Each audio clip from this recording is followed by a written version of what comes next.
Republicans never seem to learn anything when given power. When Trump won in 2024, Republicans kept the Senate and held the House. But like all things, nothing is guaranteed in life. Yet Republicans act like they're guaranteed to win the House in 2026. It's true that Ohio and Texas are probably going to redistrict for a more favorable Republican map. I mean, they're literally putting out warrants and finding the Texas Dems that fled to Chicago. But there's still a lot of wiggle room in the House from a solid majority. Where is our national concealed carry bill? Why are deportations lagging behind?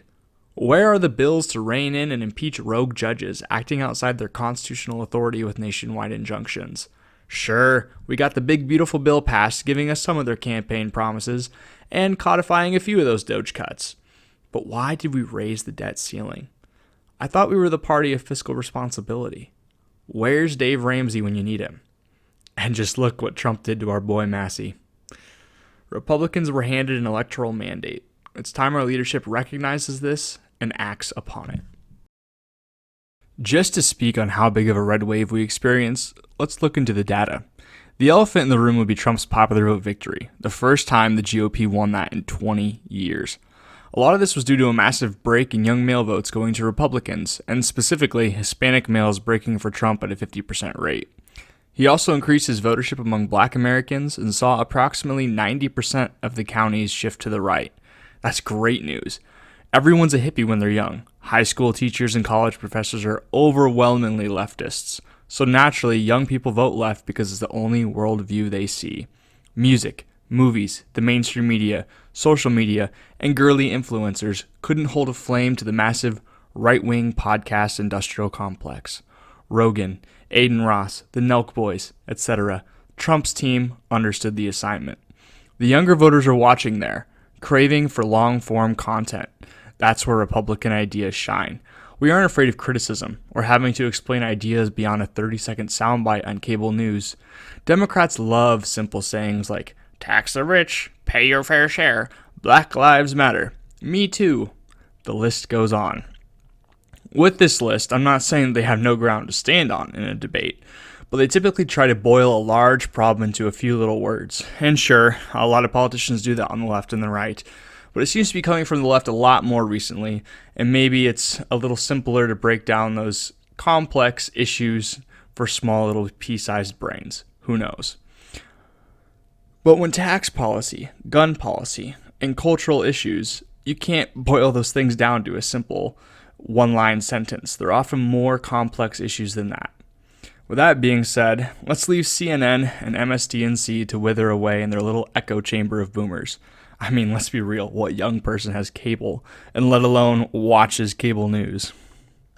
It'd be nice for the Republicans to remember how they won the election with podcasting, and how they need to stick to it. Well, someone from the Trump admin did go on a podcast, Kash Patel, to update us on nothing.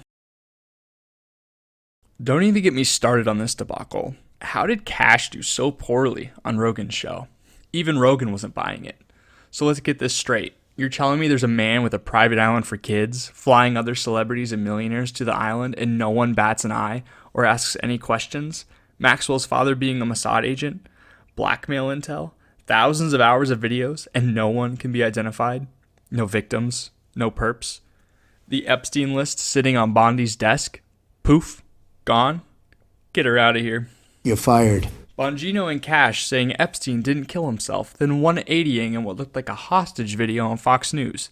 How do Republicans do this? How does the Trump administration keep shooting itself in the foot? They hyped up the Epstein list, and that's part of the reason he won the election.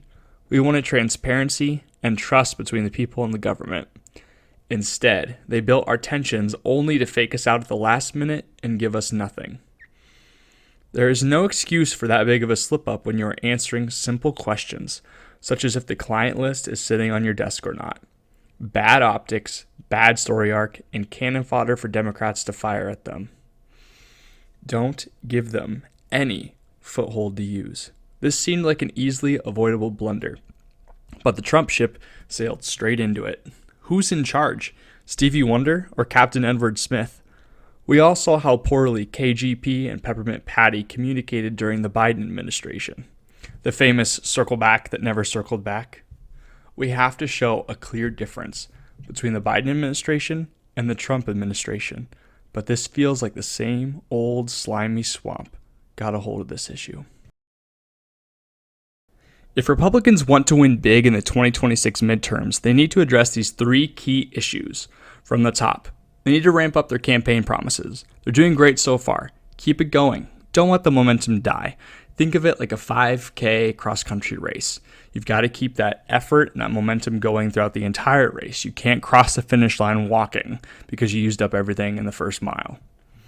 Second, they need to release the Epstein files. This is a huge issue for many in the MAGA base and independents. Even some Democrats are on board with this. It sounds like a win-win-win, especially if Republicans want to win in the midterms in 2026. We need those independent voters. Third, they need to avoid these fatal blunders and be even more transparent to really show a difference between this administration and the last one. Again, it's all about showing differences between these two administrations.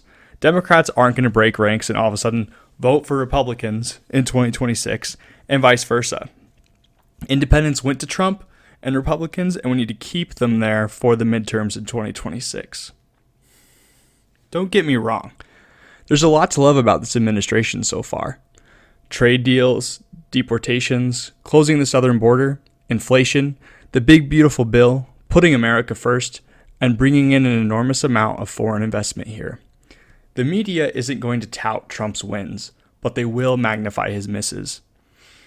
If Republicans can minimize the criticism at some point, the mainstream media will have to acknowledge the wins, and that's what we need for the midterms.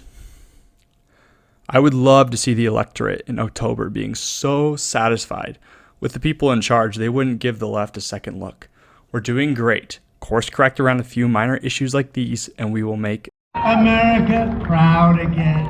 We will make America safe again. And we will make America great again. Thank you for watching. Like, share, subscribe, and I'll see you in the next one.